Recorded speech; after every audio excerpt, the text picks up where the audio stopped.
Okay, right now we're coming back for our CSCI for 65 Smart Things Security. And for things security, this lab will start with I would talk about to complete our whole set of our database. So if you remember the whole structure of our even you're going to do in the project. So first is your Raspberry Pi. After you finish the configuration setup of the Raspberry Pi connect to certain sensor, then the next step is like how can you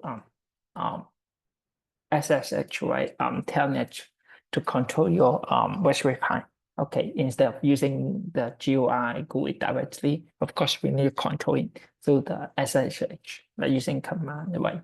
Next is how can we post the data to our API server. So we talk about the server. And then also how can we save the data to our database. So this time you need to have some idea knowing how to use our database. And the database we right now we're using is called MongoDB. Of course, you feel free to use other NoSQLs, okay. But of course, in our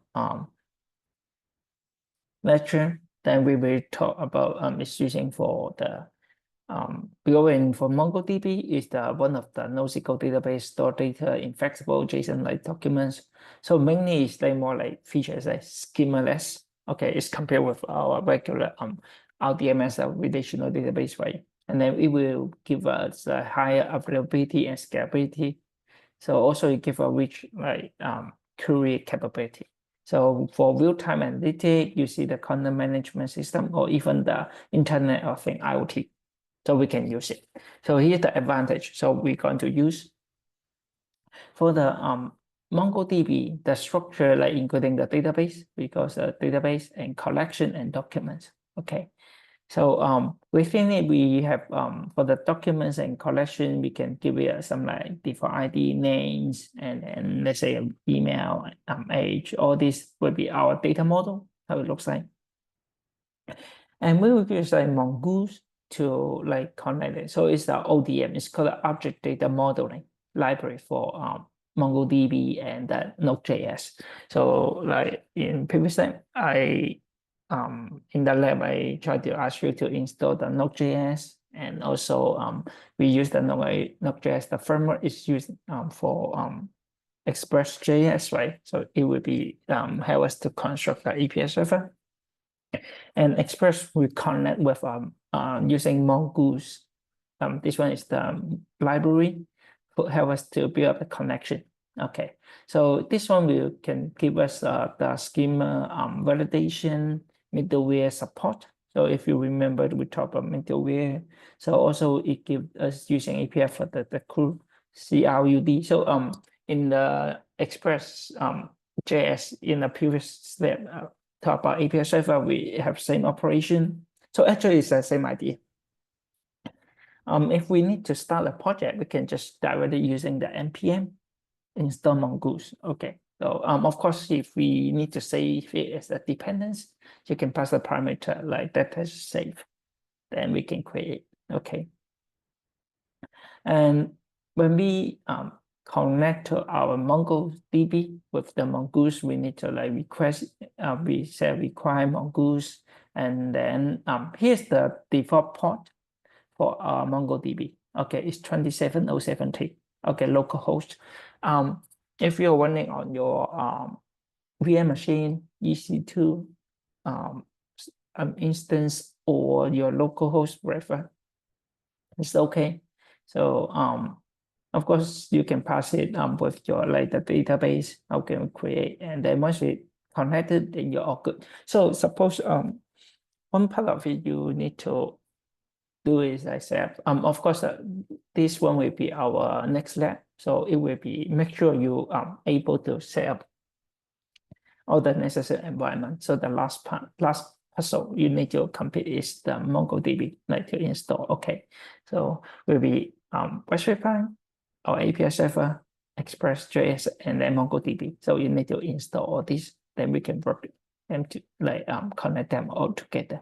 And actually, next one will be kind of your big assignment will be how can you send a heartbeat to your MongoDB, like save it, like maybe every second. Okay, so for assignment, at least will be the source code, right? Every second you can show me at least like within 1 minute, like how much record like showing is alive like this. But of course, in reality, you're not really doing every second, but maybe every minute, every hour, maybe like this. Make sure it's like running, executing. Okay.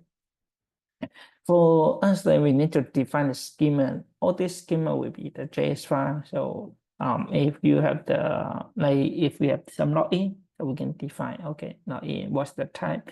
Does it required it? Not required it? And then unit that means we not allow duplicate. Okay, and the age and the minimum we give numbers, and then we keep this one is a model. So this is how the mongoose looks like. And include will be like including the create, read, update, and delete, same as the API. So we can use the mongoose for this operation. When we need to create the like create a new user, so we can just like create user and synchronize function. For our Node.js create a node, so it's the arrow function, and then we create a new user will be like pass that data. So if we need to read, we have some function we can use. The one is called find. Okay, find will be one of the function we just search everything. Because we have the schema, we try to get a schema, we try to read the data, so that's why it works. Okay, and next one, if we need to find read something by the ID, like if we have the item by ID, we can find by ID. So it's one of the function you can use. So right here, if you are not familiar, you can just have just look at the syntax first. And mainly, I just let you know, okay, we have a function called find by ID, so you can use it. Or other find matching with certain data. If you want to search, okay, I want to finding the record is like after a certain date, then we have like some called greater than, okay, GTE, okay, greater than or equal to, where we have some like filters. If we need to find some content, we filter that we can find and pass the parameter. Okay, so if you want to, if you have multiple web reply, and then if you give them an ID, I want to looking for specific ID, maybe you can like the ID and then equals to, or like using find by ID. So it depends on how to define your data. Okay. Or that was reply using for certain building, for certain function, then we can like, have certain specific. So upgrading equal to.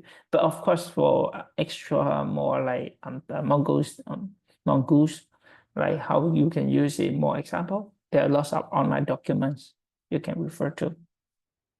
And if you only just need one record, then you can use like find one. Okay. And you can pass it as a filter like this, or like only one, or like only one guy items. Then you can just get the only one. The first user match the filter, then you can get it. Okay. So all this like still is below the read operation. And also we get some called the logical operators help us to doing find. So if we the other operating like and or condition. So if we put or, that means that if we have the age, the first one, and then we separate by the comma, then if we have something like ended with something, anything, then you can use the comma to separate it. So it's a or condition and with the array right here. So it will take it as an or condition.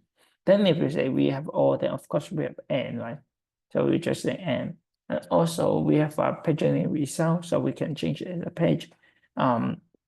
Especially for the IoT, we have by a lot data, huge amount, and maybe building the data like accumulating within like every second. Okay, then how can we set a limit or like say in different page when find, so we can use like a skip and then page. Okay, so we can do it in this way. So looking for certain data limited. You may not using it, but you need to just need to know we have the one of the function can use. And after we read it, then how can we update? There's a one function we can use called the find by ID and update it. So we need to find the ID and then pass the origin data. And then also, of course, maybe we can update website is new or like run the web data to check it to make sure we can update correctly. If we need to like update multiple items, then we can use the function called update many. Okay, update many. And then if you want to like match with certain criteria, so let's say if age or like certain time, then we can use this one and then pass the update data. So we update all this. Then if we okay, oh, what's the update data? Actually, there will be a structure if you know the schema, but if you remember, like slightly go back, we have the schema. So all the schema structures, that's what we define. So when we pass the data, we need to follow the schema form. Okay. So that's how what we say is like find and update. And also if you only want to update one, we can use find one. So here like we can do more update data with certain filter. That's how it looks like. And also if we have some like conditional update, if we want to update something, let's say if we find the ID and then get the, we can use, definitely we can use the if condition. Okay, the same. And then if condition, then we can like, because a asynchronous function, then we can like use an await. So you can see some syntax. Below, I'm not really teaching the Node.js, but there's some syntax right here, asynchronous and await. So we can able to find the ID and update it. Okay, so match with the ID and then update certain content. And if no, then we have another function. So we have a called a conditional update. This we can do. And the last one, operation will be delete operation. So we can using find by ID and delete. Okay, so we can delete it. As well, no, sometimes like we are not really deleting the data, but we say like when we learn, we always have a just similar we have put and delete in our API, but sometimes we are not actually deleting data, but we are changing the status. Like maybe we check it like available, not available. So we will change status instead of delete it. Then we just like comment. But because sometimes it's good for our those like logging or like save the data is help us to debug or like figure out some problem. So that's good. And here's one of the example, like we're not using the express, but this one is like using for the happy. So kind of like similar. So when we import it and then we can just like call the function and then return the content. And remember, sometimes we try to always like building the catch block, try and catch block, and then try to return some appropriate HTTP status code. So it's a good habit. So if we return the access, if I want to show like, especially because our API server connect with the MongoDB, and from the Raspberry Pi will be the client. We don't know what happened if I send the data to the Raspberry Pi. Once we receive it, maybe through the communication to the API server, it's fine.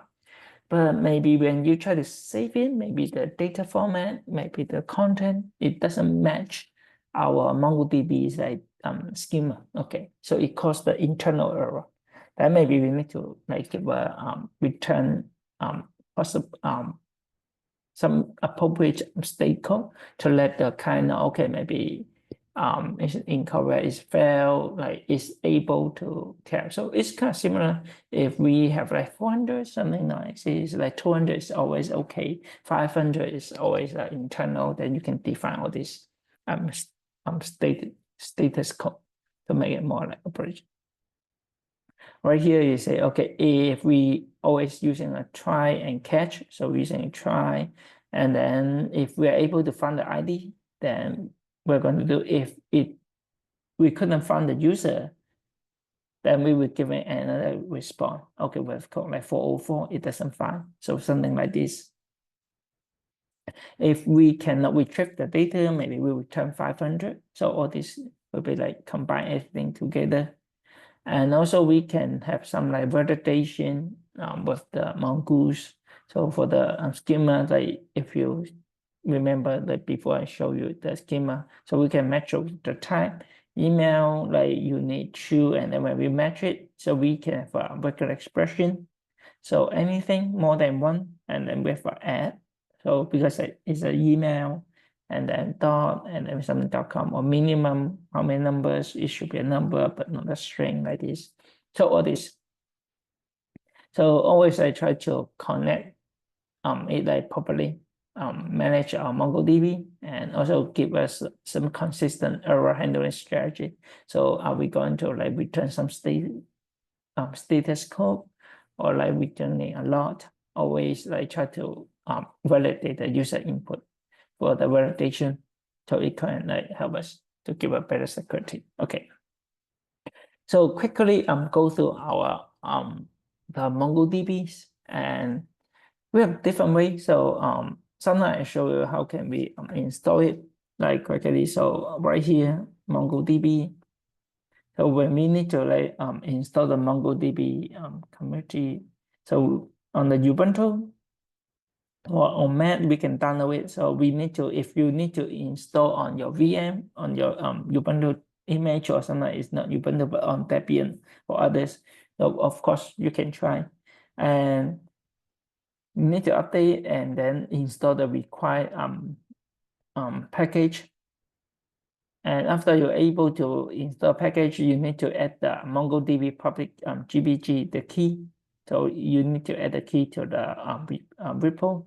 So once you edit your source list, then you can get the apt update. So update your source list, then you can directly using the apt install your MongoDB. And that's how you can install the MongoDB. Okay, on your, like if you're running on your Ubuntu, on your VM, or easy to install. Okay, so if you are using the Debian, of course you can check the Debian.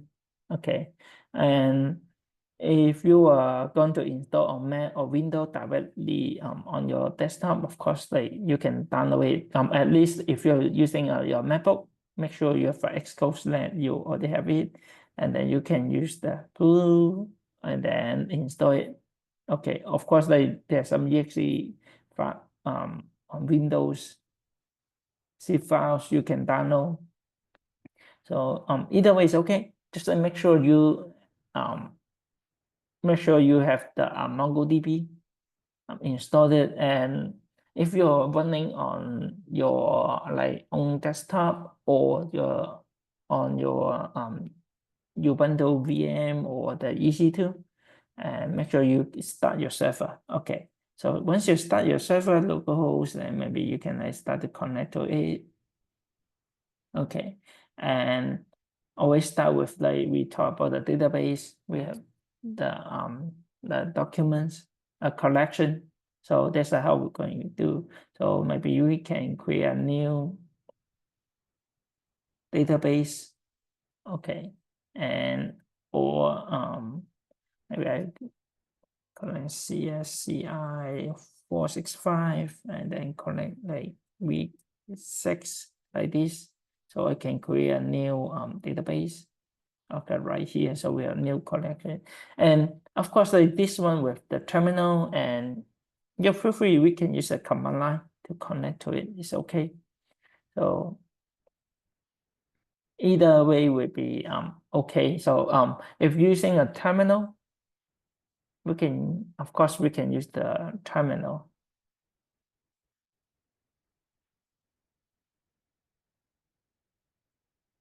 Once we start our server, then we can like connect it. This one called the mongoose.